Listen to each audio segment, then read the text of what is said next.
इंद्रियों को पावन करना, इंद्रियों को संयम में रखना बहुत आवश्यक है। मन के गुलाम, इंद्रियों के गुलाम, स्वेच्छाचारी भोगों की दुर्दशा में पड़ा हुआ मनुष्य है आज।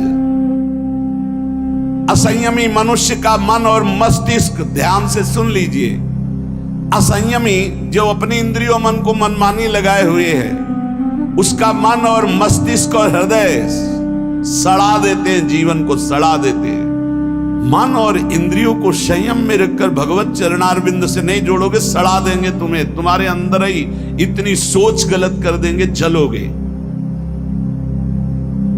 जो ब्रह्मचर्यहीन है, मनमानी आचरण करता है, ध्यान से सुनो, पहला लक्षण अशांत, दूसरा कहीं मन न लगना, अस्थिर चित्त, तीसरा अस्वस्थ, चौथा मलिन स्वभाव, हीन स्वभाव, किसी भी कार्य को कह दो सबसे पहले ना, उत्साहहीन, हर कार्य के लिए बोझा मानना, ना कर देना, सदा के लिए भय का डेरा पड़ जाना अंदर। ये देखो शास्त्र है, ये महापुरुषों के द्वारा लिखा हुआ, जिन्होंने अनुभव किया सबके मनों में अपने मन को मिलाकर।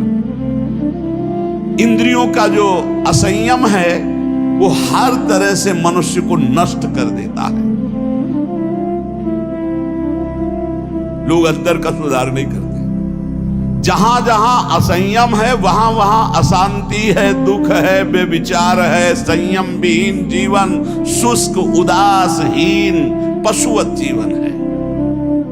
पूर्ण ब्रह्मचर्य देश का, समाज का, आत्मा का, सबका परम लाभ, अपना परम लाभ। चाहे गृहस्थ हो चाहे विरक्त, जरूरी है अपनी शक्ति को नष्ट करना, आवश्यकता के अनुसार धर्मयुक्त प्रयोग तो ठीक है। हम तो प्रणाम करते हैं उन गृहस्थों को जो गृहस्थ होते हुए ब्रह्मचर्य का नियम वृंदावन में लिए हुए और दूर दूर जगह देशों में रहते हैं और ब्रह्मचर्य का नियम लिए हुए। एक तो परिवार अमेरिका में है, आए हुए हैं कुछ समय से, भी हम वृंदावन में सत्संग में भी होंगे। सब सुविधा, अमेरिका जैसे देश में रहने सब सुविधाएं, बड़े ही सरल सात्विक वृत्ति से, और हितधाम में कसम खाई थी ब्रह्मचर्य की कि हम दोनों मिलकर के कसम खाते हैं कि आज के बाद ब्रह्मचर्य रहेंगे।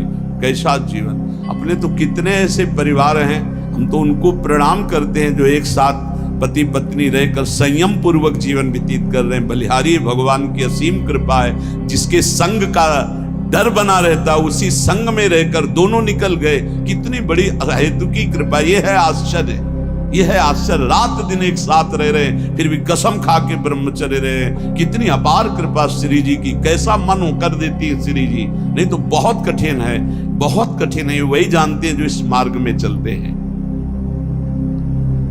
जो आचरणहीन है, जिसका भोजन ठीक नहीं है, अब लाख बार कहा जाता है सतोगुण भोजन करो, सात्विक भोजन करो। बाजार का ये अमुक चीज आनी चाहिए। कितने ऐसे बाजार की पैकिंग की चीजें निकलते जिसमें कीड़ा रेंगते हुए चलते हैं। आप फिर पता नहीं कौन सी बुद्धि लोगों में फैल रही है कि घर का दाल रोटी बना करके नहीं खाएंगे, बाजार का आना, ऑनलाइन आना चाहिए। ऑनलाइन में हो जाओगे, हाँ ऑनलाइन में चले जाओगे। बहुत सावधान खान पान, नहीं तो ऑनलाइन में बुद्धि घूमेगी।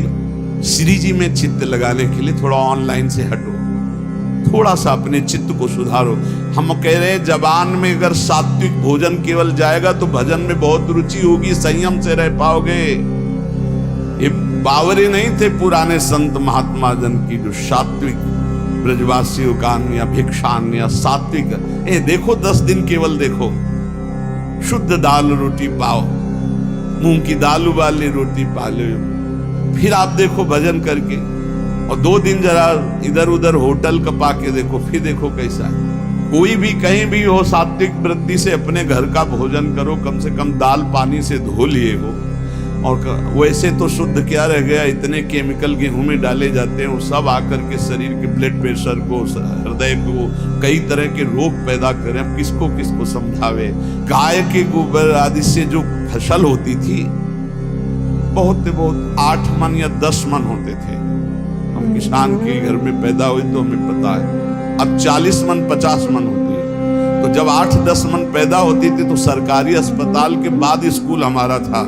तो सरकारी अस्पताल के डॉक्टर आते थे, बीच मैदान में कुर्सी डाल के बस हवा खाते रहते थे, कोई मरीजे नहीं होता था।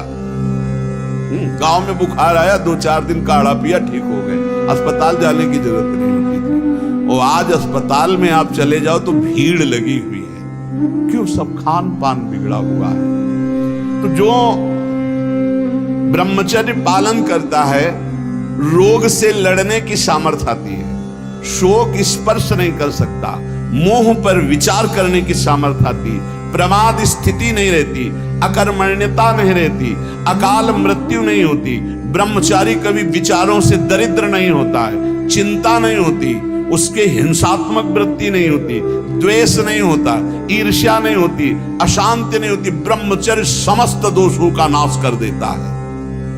तमोगुण रजोगुण का विकार, काम क्रोध लोभ मोह मत्सर अभिमान, इन शत्रुओं को पराजित करने के लिए, आत्मानंद में स्वराज्य पर स्थित होने के लिए इंद्रियों का संयम ब्रह्मचर्य अत्यंत आवश्यक है। ब्रह्मचर्य का विमल प्रताप प्रकट होता है। वीरवान बलवान होता है, विद्वान होता है, तपस्वी होता है, मनस्वी होता है, त्यागी होता है, तत्व चिंतन परायण होता है।